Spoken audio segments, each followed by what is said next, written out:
What if people don't actually hate lies? They hate truths that force them to question the version of themselves they've grown comfortable becoming. Because a lie usually doesn't destroy people immediately. Sometimes it protects their ego, protects their habits, protects the illusion that everything is fine. But truth starts pressing against the parts of people they secretly know need to change. And the closer somebody gets to speaking that kind of truth, the fewer people usually stay around to hear it. Let me share a story that really helps paint the picture of what happens when honesty stops entertaining people and starts exposing them instead. Pastor Aaron started the church with 12 chairs, 12 metal folding chairs inside a small storefront building. Every Sunday morning he unlocked the doors, turned on the lights, opened his Bible, and preached. At first, nobody came. Then a few people showed up. Then a few more. The church never became crowded, but there were always enough people sitting in the room to keep going. And every week they came expecting a sermon. What they got was a mirror. One Sunday, Aaron looked directly at a woman sitting near the front and said, "Some of you keep asking God to remove consequences, while refusing to surrender the behavior creating them." The woman's expression changed immediately. She folded her arms and stared back at him. For the rest of the service, she barely moved. After service, she walked straight out the door. She never came back. Another Sunday, Aaron's eyes settled on a man sitting halfway back in the sanctuary. Then he said, "The most dangerous sin isn't the one you're fighting. It's the one you stopped calling a sin because you've grown comfortable living with it." The man shifted in his seat. Aaron continued, "That's why some people keep praying for deliverance while secretly protecting the very desire they want deliverance from." The man looked away. A few moments later, he stood up and walked out before the service ended. The following week, he posted online that Aaron was dangerous.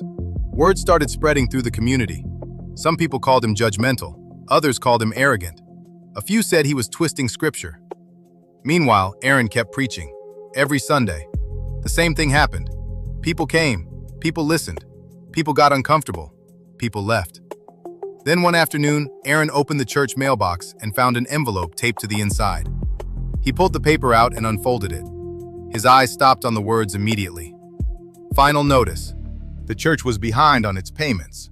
If the balance wasn't paid by the deadline, the church would be evicted. Aaron sat alone in his office, staring at the paper. The room felt smaller than it ever had before.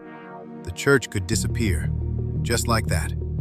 That night, he sat alone inside the sanctuary. The building was quiet. Rows of chairs stretched out before him. Aaron bowed his head. Then a thought entered his mind. Maybe people don't want sermons about transformation. Maybe they want sermons about blessings. Aaron sat there staring at the stage. The next Sunday, his message felt different. Instead of asking people to confront themselves, he told them their breakthrough was coming. He talked about increase. He talked about favor. He talked about the doors God was about to open. People smiled more. Nobody walked out. A few months later, the eviction notice was gone. A year later, the little storefront church couldn't hold the crowds. Before long, Pastor Aaron was leading one of the largest churches in the country. People called him inspiring. People called him anointed. People called him one of the greatest pastors of his generation. And every week, the crowd got bigger. The interesting thing about Aaron's story is that he didn't become successful when he started telling people something new. He became successful when he stopped saying the things that challenged them, because truth and comfort aren't always the same thing. Sometimes the very message that can change a person's life is the same message they don't want to hear. Not because it's hateful, because it requires something from them. And that's the pressure many people face when they're trying to do something good. The pressure to trade conviction for acceptance, to trade truth for applause, to tell people what they want to hear instead of what they need to hear. The tragedy isn't that Aaron lost the church, because he didn't.